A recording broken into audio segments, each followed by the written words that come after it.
I first saw him under the scorching African sun, a tiny cheetah cub stumbling through the tall grass, his golden fur barely visible among the swaying blades. His mother was nowhere in sight. The moment our eyes met, something in me knew I couldn't leave him behind.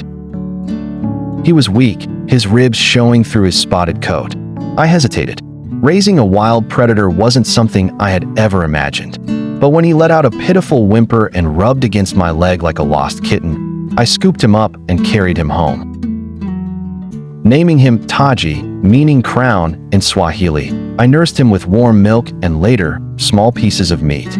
At first, he was fragile, barely able to stand. But with each passing day, he grew stronger, his playful nature emerging. He would pounce on my feet, chase shadows, and curl up beside me at night, his soft purring lulling me to sleep.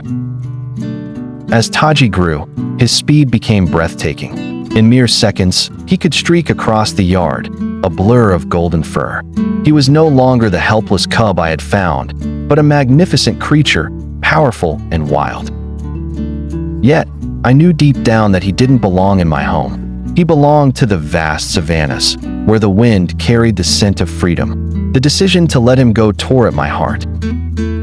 One morning, I led Taji to the open plains. He hesitated, looking back at me with those same eyes that had once pleaded for help.